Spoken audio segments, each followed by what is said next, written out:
안녕하십니까. 납세연맹의 김선택 회장입니다. 자, 연말정산 개념 정리, 누진세율과 한계세율, 그리고 소득공제를 받으면 얼마나 환급 받을 수 있는지에 대해서 보도록 하겠습니다. 자, 연말정산 우리가 근로소득세를 계산할 때 가세표준에서 세율을 곱한 것이 산출세율이라고 했죠. 근데 이 세율이 누진세입니다. 즉 누진세라는 것은 우리가 가세표준이 올라가면 올라갈수록 더 높은 세율이 적용되는 더 많은 세금을 걷도록 설계된 세율이 누진세율이라는 거죠. 그래서 한국의 양도소득세부터 상속증여세 거의 모든 세금이 다 누진세 구조로 되어 있습니다. 그리고 뭐 비례세율은 부가가치세 같이 일률적으로 10% 이렇게 우리가 정해진 것을 비례세율이라고 하고 역전세는 누진세하고 반대말이다 이렇게 보시면 되겠습니다. 자, 그래서 누진세 개념을 정확하게 이야기하기 위해서 가세표준 2천만 원의 경우에 우리가 산출세액을 어떻게 계산하는지 보면 자, 1,400만 원까지는 세율이 6%죠. 예, 거기다가 더하기 600만 원 곱하기 15%. 600만 원에 대해서는 15% 세율이 적용되는 그런 구조가 누진세다 이렇게 이야기하시면 되겠습니다. 그래서 10억 가세표준이 10억 초과 같은 경우에는 45% 예, 소득세만 그렇죠. 예, 지방소득세까지 하면은 49.5%가 거의 절반을 국가에서 세금으로 징수한다 이렇게 보시면 되겠습니다. 자, 그리고 우리가 이 실효세율이라는 개념도 또 이해하셔야 됩니다. 우리가 보통 언론에서 실효세율, 평균세율이라는 단어를 쓰는데 이것은 우리가 가세표준에 곱하는 세율은 법정세율이라는 거고 그런데 이 결정세, 실제로 1년간 내가 총 내는 근로소득세를 연봉으로 나눈 실효세율의 개념이 있습니다. 자, 그리고 우리가 기본적으로 근로소득세는 연봉이 올라가면서 이 실효세율이 높아지죠. 누진세 구조 하에서는.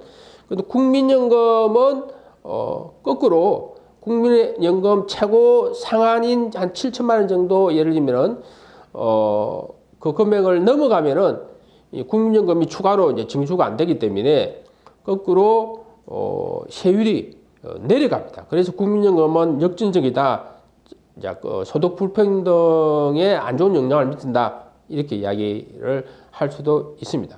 자, 건강보험은 거의 소득에 관계없이 3.3% 몇 년 전에 우리가 건강보험 요율이긴 하지만은 이 비례적으로 부가가치세와 같이 비례적으로 건강보험료를 부과하고 있고 자, 담배세 같은 경우에는 담배 한 갑에 1년에 하루에 우리가 담배 한 갑을 피운다 그러면 1년에 한 121만 원의 담배세를 내는데 간접세죠.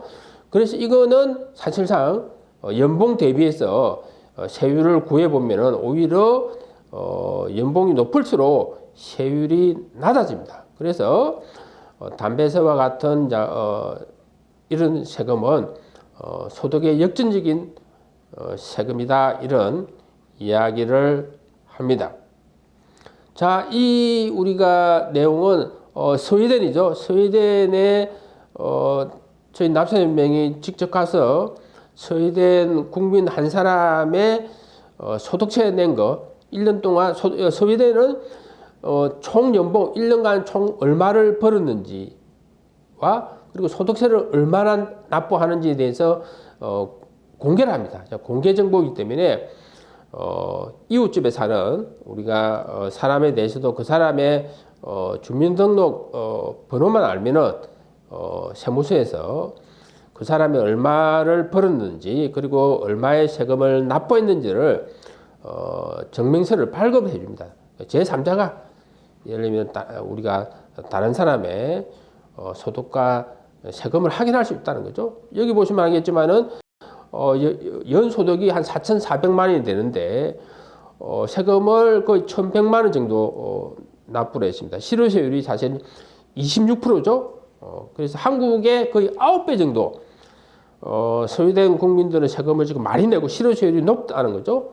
그 이유가 법정세율보다는 소득공제하고 한국은 세공제가 크면은 이 실효세율이 낮습니다. 우리가 경제 기사를 볼 때 굉장히 조심해야 될 것이 소유된 국민이 소득의 절반을 세금은 낸다. 이런 내용은 사실과 다릅니다. 그건 실효세율을 우리가 이야기하는 게 아니고 법정세 소유된 같은 경우는 법정세율이 한국과 다르게 두 개밖에 없습니다. 예를 들면은 한 30%, 50% 이 두 구간밖에 없기 때문에 보통 그 법정세율을 가지고 지금 소득의 절반을 세금을 낸다 이런 표현을 하는 사람이 있는데 그것은 사실과 다릅니다. 쉽게 하면 실효세율은 50%가 안 됩니다. 자, 우리가 절세를 하기 위해서 가장 중요한 개념이 한계세율입니다. 자, 한계세율이라는 것은 나의 연봉이 증가할 때 또는 나의 소득이 증가할 때 그 증가 부분에 대해서 국가가 얼마나 세금을 가져가느냐를 이해할 수 있는 개념입니다. 그래서 소득이 1원 증가할 때 얼마의 소득세가 증가하는지 알려주는 개념이죠. 자, 그래서 가표 2천만 원인 사람의 어떤 한계세율은 15%고 가표 1억 원의 한계세율은 35%가 되는 겁니다. 그래서 우리가 한계세율도 한 세 가지 정도로 구분할 수 있습니다. 내가 만일 근로소득이 있고 다른 기타 소득이 있는데 그거를 5월 달에 합산해서 신고를 한다 그러면은 그 기타 소득을 합산할 때 그 기타 소득에 대해서 적용되는 한계세율이 몇 프로냐라고 정의하는 겁니다. 예컨대 가표 1억 원인 사람은 35%가 되겠죠.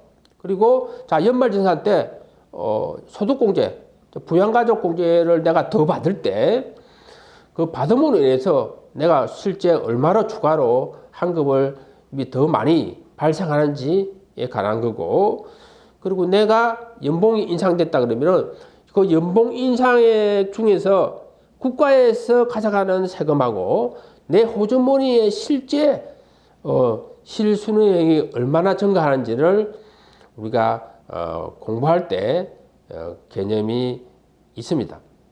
자, 소득공제를 추가로 우리가 받을 때 적용되는 한계세율에 대해서 공부해 보도록 하겠습니다. 자, 소득공제가 100만 원이 늘어나면은 나의 한급세액이 얼마나 증가하느냐 이런 거죠. 자, 그래서 우리가 소득공제가 연봉 4천만 원 사람이 소득공제가 100만 원이 증가하면은 가시표준이 100만 원이 줄어들겠죠. 거기 만일에 세율이 15%라 그러면은 15만 원의 세금이 산출세액이 줄어듭니다. 자, 산출세액 15만 원이 줄어들면은 근로소득 세액공제도 줄어든다는 거죠. 근로소득 세액공제가 줄어드는 것은 납세자한테 불리한 겁니다. 그래서 이 15만 원에서 8만 원을 뺀 7만 원이 실제적으로 환급세액이 증가하는 금액입니다. 그래서 연봉 4천만 원이고 세율이 15%인 사람은 소득공제가 100만 원이 증가하면 100만 원에 7%인 7만 원이 환급세액이 증가한다 이렇게 보시면 되겠습니다. 그래서 소득공제 증가액에다가 자신의 한계세율을 곱하면 추가 환급액이 됩니다. 자, 그런데 이 근로소득 세액공제가 한도가 있습니다. 한도. 그래서 근로소득 세액공제가 어떤 증가는 산출세액이 증가하면은 세액공제가 증가하죠. 근로소득 세액공제가 이 증가하는 구간에서는 이 한계세율이 법정세율보다 예를 들면 한계세율이 낮게 됩니다. 자, 이 총급여에서 근로소득 공제는 우리가 표에 있는 것 같이 계산을 하게 되고 근로소득 세액공제는 우리가 산출세액이 130만 원 이하는 55%, 그리고 130만 원이 초과하면은 또 여기서 우리가 표에 있는 것처럼 우리가 계산을 하지만은 공제 총 한도가 있습니다. 즉 근로소득 세액공제 총 한도가 연봉에 따라서 다 다르게 좀 복잡한 우리가 내용으로 구성이 되어 있습니다. 그래서 자, 소득공제가 증가하면 나의 예를 들면 환급세액이 얼마나 증가하는지를 때 한계세율을 우리가 이해해야 되는데, 이 한계세율은 근로소득 세액공제가 어떤 증가하는 우리가 구간에서는 실제 법정세율보다 금액이 낮습니다. 자, 그래서 저희 납세인명이 우리가 세액공제 한도를 가지고 거꾸로 계산해서 여기에 표를 만들어 놨습니다. 만일 총규모가 4,300만 원 초과 7천만 원 이하자라 그러면 실제로 우리가 가세표준이 1,400만 원 이하 같은 경우에는 법정세율이 지방소득세 포함해서 6.6%인데 실제 한계세율은 2.97% 밖에 되지 않는 이유가 바로 그런 이유입니다. 자, 그래서 우리가 연말정산 세태거를 하기 위해서는 자신의 가세표준, 자, 근로소득 원천징수 영수증에 보면은 종합소득 가세표준이라고 있습니다. 자, 이분 같은 경우에는 5,700만 원이 종합소득 가세표준입니다. 즉 자신의 가세표준을 알아야 세탁을 할 수 있겠죠. 그리고 올해 나의 가세표준이 얼마인가라는 것을 정확하게 알기 위해서는 저희 납세연맹의 연말정산 계산기를 이용하시면 올해 우리가 가세표준을 확인할 수 있습니다. 자, 그래서 나의 이제 한계세율을 우리가 이 계산기, 연말정산 계산기, 납세연맹의 연말정산 계산기를 이용하시면 연말정산 리포트에서 한계세율을 알려줍니다. 이분 같은 경우는 연봉 7천만 원이기 때문에 한계세율이 16.5%라고 알려주고 있고, 실제적으로 연봉 7천만 원 정도 되면은 소득공제가 증가하면 얼마나 환급세액이 증가하느냐를 계산할 때 부양가족 한 명이 추가되면은 이제 150만 원의 소득공제가 늘어나죠. 그래서 한 24만 원 정도 환급세액이 증가하게 되고, 장애인 우리 공제 한 명이 추가가 되면은 200만 원 해서 33만 원의 환급액이 줄어들고, 장기주택 이자 상환액 공제 같은 경우는 연 800만 원 정도 이자를 지급했다 그러면은 거의 130만 원 정도가 환급세액이 증가합니다. 그래서 이 한계세율을 아는 것이 굉장히 중요합니다. 그리고 자, 내가 연봉이 100만 원이 많이 인상을 하게 되면 내 호주머니에 실제로 몇 프로 정도가 들어오느냐는 거죠. 그래서 연봉 5천만 원 정도 같은 경우에는 실제 국가가 한 25% 가져가고, 실제 내 호주머니의 실수령이 증가하는 것은 한 75% 정도밖에 안 된다라고 보시면 되겠습니다. 냉혹한 누진세에 대해서 한번 보도록 하겠습니다. 한국의 소득세법은 물가진독이 안 됩니다. 예컨대 연봉이 7,400만 원인데 물가가 3% 인상되고 임금이 3% 인상됐다면 실질 임금은 인상은 제로죠. 그런데도 불구하고 실제적으로 이분 같은 경우는 세율 단계가 16.5%에서 26.4%로 띄므로 해서 또 소득세가 증가하게 되고, 건강보험료, 고용보험료들이 증가해서 실질임금이 한 14만 원 정도 예를 들면 줄어든다, 그런 분석입니다. 그래서 냉혹한 누진세 효과라는 것은 명목임금 인상이 되더라도 인플레이션이 발생한 경우에 실제 실질임금이 증가하지 않은데도 불구하고 국가가 소득세를 많이 걷어가는 그런 안 좋은 그런 내용이 있어가지고 많은 학자들이 소득세제를 물가 연동으로 바꿔야 된다. 즉 물가 인상되면은 자동적으로 뭐 세율이 우리가 세율 가세표준 구간이 조정되거나 또는 소득공제가 자동적으로 인상되는 그런 세제로 가야 된다고 주장을 하고 있습니다.